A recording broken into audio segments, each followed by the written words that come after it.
My name is Tom Hogarty. I'm a product manager at Adobe Systems. I approach this discussion like a PM should. A little bit of market research, which I'll continue right now.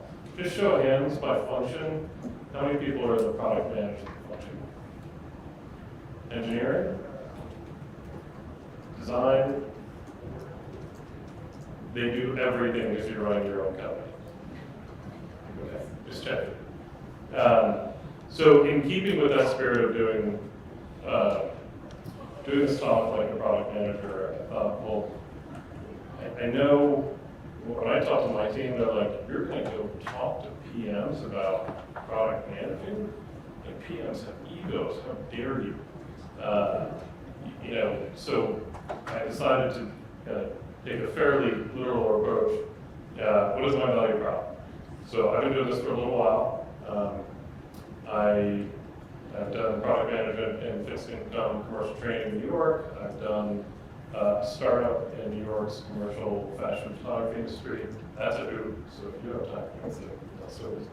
And then I spent the last 14 plus years at Adobe Systems product managing the photography line. So predominantly Lightroom and parts of Photoshop that are related to photography. So that's my value prop, and I was like, well, how do I find product market fit with this group? You guys are trying to get value out today. So my thought was, what I have to offer is just my experiential knowledge of building products over the years and new products over the years. I've seen about every phase of the product lifecycle, so I wanted to share some thoughts or lessons I've learned. So we're going to do this in chapters, and I know there's lots of official diagrams about product lifecycle and what goes where. But what I wanted to do was create my own set of chapters as I've realized the experience of a product owner at a, what I consider a mid-level company. I guess Adobe is now the second largest software company in the world, but now a relatively large company. So I'm going to chapterize this, tell a story, and then give you a key takeaway that you learned, and hopefully it provides value. And if it doesn't, I want some round of candor after the session. Tell me. I want that feedback. Because one of the things I want to thank you for doing is taking the time out of your day to attend a conference like this and spend time with other product building professionals. It's something I didn't do early in my career, and I think I'm going to pay a little bit for it. Okay. So I think we might be losing, that's Tom's product lifecycle chapters. We're going to go from greenfield or blue sky, whatever you want to call it. This is when you're kind of in the product ideation phase into what I call, market fit and competition. Marketing, that's a fun story. Paranoia and disruption. I've got a little marketing sizzle in that chapter title, just keep you engaged. And then exiting gracefully, which will tie back to something we'll talk about in a second. So I'm not starting off with the strongest chapter for me. This is blue sky, green fields. This is Ireland in the 90s, shot Provia film. I don't spend a lot of time in this area of product development, but it's crucial. I know people who are really good at it. Just blank sheet of paper. We have a target market, we have a customer problem that we want to solve, and we're going to build a product to solve it. There's not a lot of constraints. You've got design, you've got engineering. The one takeaway that I would share from this slide, because this is not my area of expertise, is find a business model. It gives you an anchor to build against. It was interesting, I was listening to the co-founder of Winnie earlier today, and she was talking about the fact that they kind of were finding product market fit, but they didn't have a business.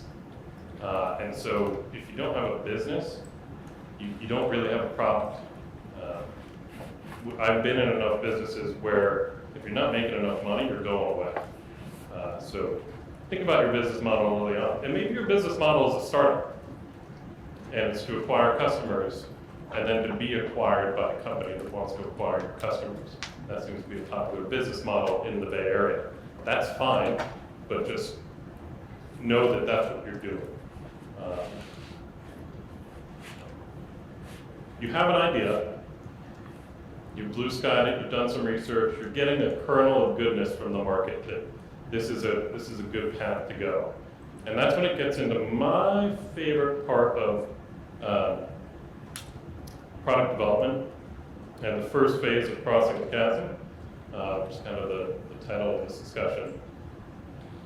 It's market fit and competition. So I could have gone more optimistic with this, but I didn't, because this is, I think, reality of this phase of product development. It's the first phase of crossing the chasm, and there is a big gaping hole in the floor that you could fall into. It's a great exhibit, East, West, North, South, by Michael Heiser at Adobe in New York. But I show this slide with team meetings all the time, because if you're not careful, you're going to fall into the pit.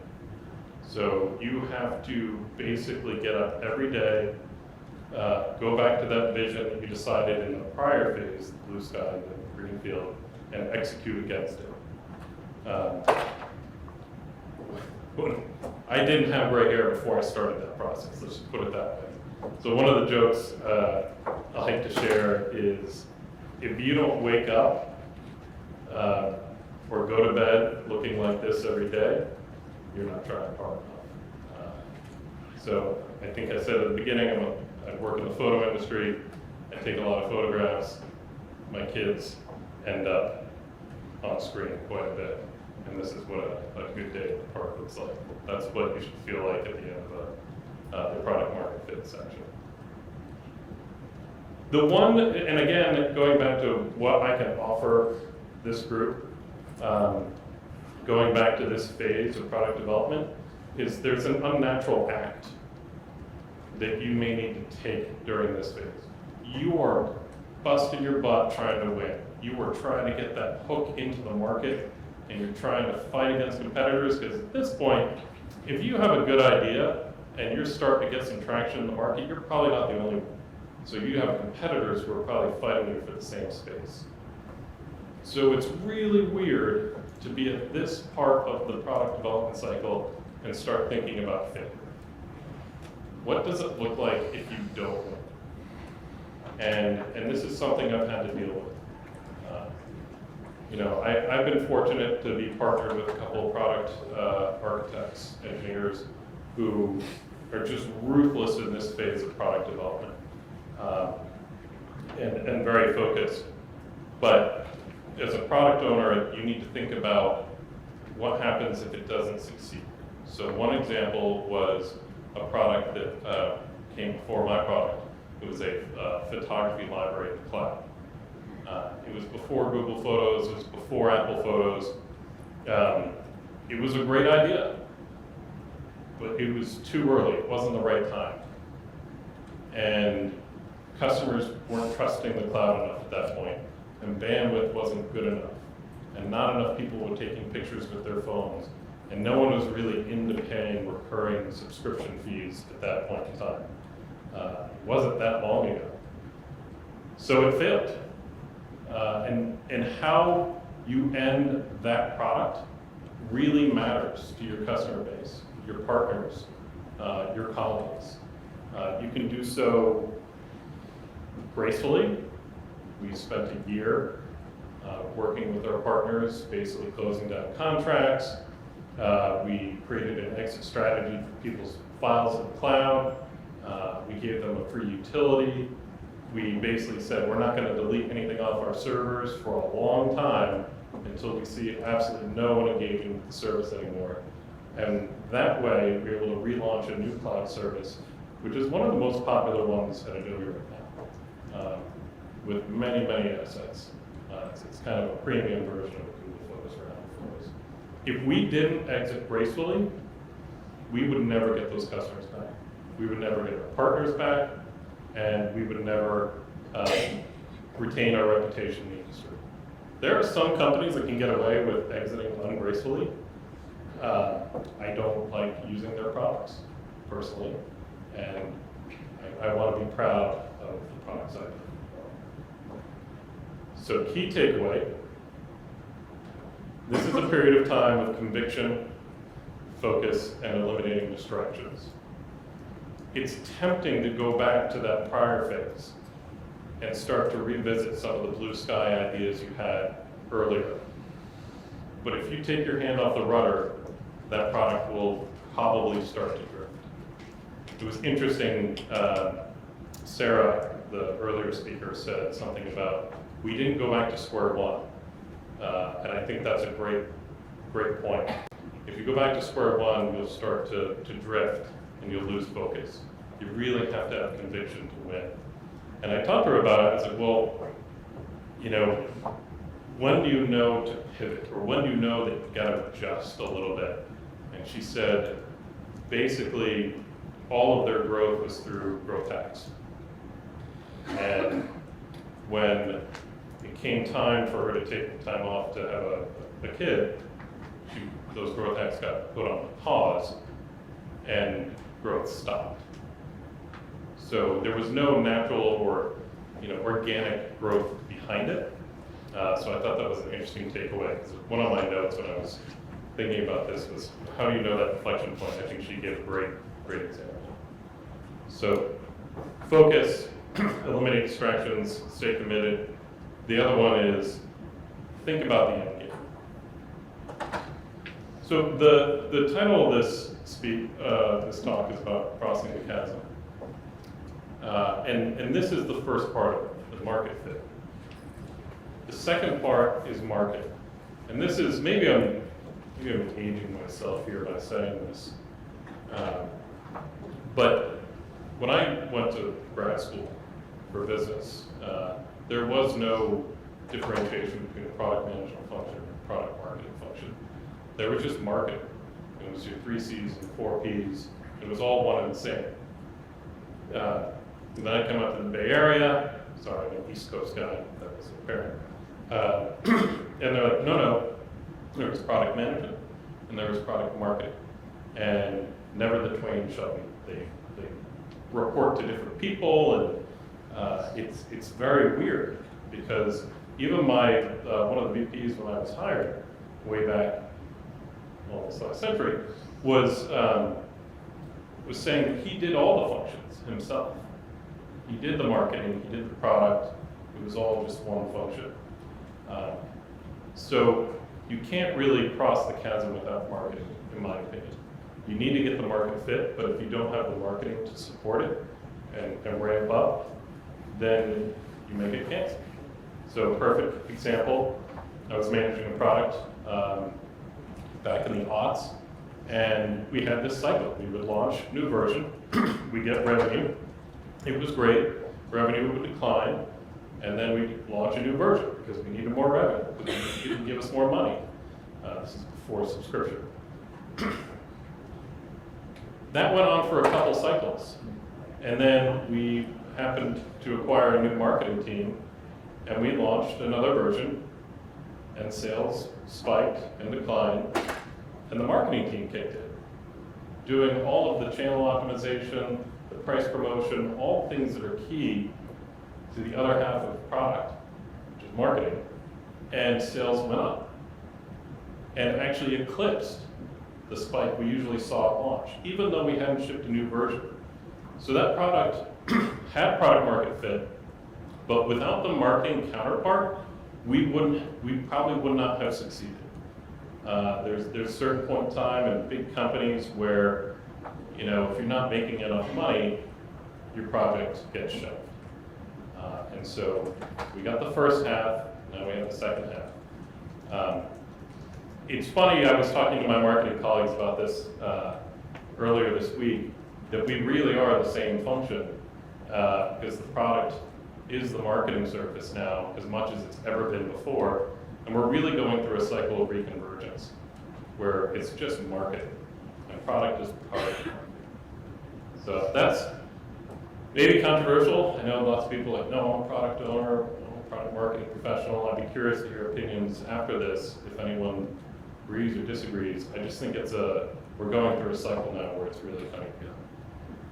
So that's my takeaway, cycle of convergence between product and marketing.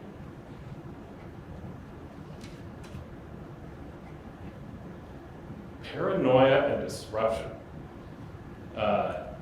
This is where you've built a product, you planned for the future, you planned to fail, but you didn't. You succeeded. You've gotten to the point where, as my execs say, you have enough product market fit for us to invest in marketing dollar. So now I've got the marketing team on board. Things are going great. There are some product owners who can't make this transition. They want to go back and build something new again. And that's perfectly acceptable.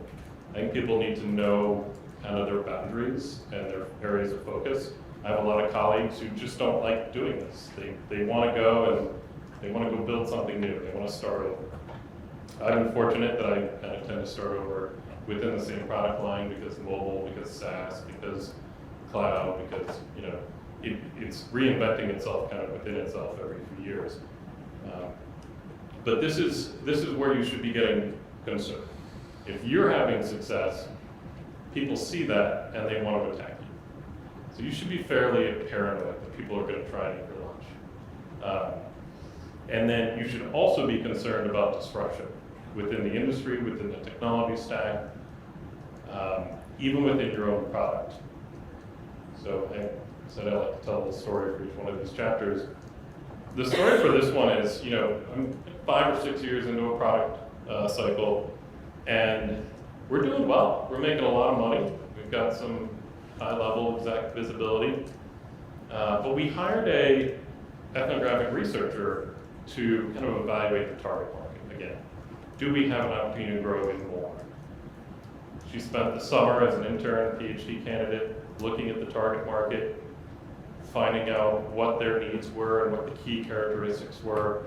And it was amazing research. It was really well done. But then she said, can I test your product against this larger market? Absolutely. Go see how it does. And what had been considered only 5 or 6 years earlier a fairly revolutionary product and new and easy to use, through her research we found out I had produced the ugliest baby on the planet. So that is exactly what I said to her. We get through this 90-minute presentation and I was like, I have never been so politely told that I have the ugliest baby ever. Because, generationally, this new group of customers, they didn't like what we had built. They had already decided, no, this is repulsive. We want to step away from this. We need something easier to use. Because what we had found is, my hypothesis, I can't prove this, the adoption of iOS and smartphones and tablets had lowered people's acceptance of complexity. They wanted it easier to use. And we had just stepped right into it because we had released this product before that shift. And so we either had to disrupt ourselves or we would be disrupted. So that's, the paranoia isn't just about your external competitors, it's about your own market fit over time, because things generationally seem to be moving pretty quickly. So that's my key takeaway here. Disrupt yourself before someone does it for you. Okay. And that allows you to keep crossing that chasm. Exit gracefully.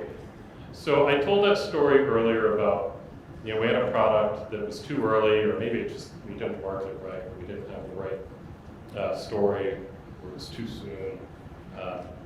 And so we wanted to exit gracefully. But I wanted to come back to this as the last chapter because I can't stress how important it is, because it applies more than just your product implications. It's about your relationships in the industry. I love this image. This is a shot of a Christo exhibit in Central Park back in 2005. These gates appeared in like a week or two and then disappeared a month later. And they left no trace. It was a really well done exhibition. And I think that's how you want to do it. You want people to leave people with a good feeling about the whole experience. And that applies to partners, colleagues. I've in my earlier career, we're in the trust tree, right? We're all product owners. I was pretty aggressive and pretty competitive, so much so that I was going to visit another company in the Bay Area, and I get to the front desk of the reception, and they said, "We're getting a block on you. Did you break something the last time you were here?" Because I had developed such a competitive reputation, apparently I've been flagged. I'm not going to name the company, but it's a big one. And so what I've learned over the years is treat your competitors, your colleagues as friends and alumni on this journey, and exit as gracefully as possible out of every endeavor, because you never know when it's going to come back around. And that's, again, going back to my original premise of my value prop is experiential knowledge of doing this for many years. I can't stress the importance of that one. I had a former VP who said, don't get upset when people leave the company. They're not abandoning you, they're just going on a different journey, and are now alumni. And what do colleges and universities do to their alumni? They take them out, they buy them drinks. They ask them to join them over and over again. And you should treat people in your industry like that. So with that, I'm going to exit gracefully with 4 minutes left for questions.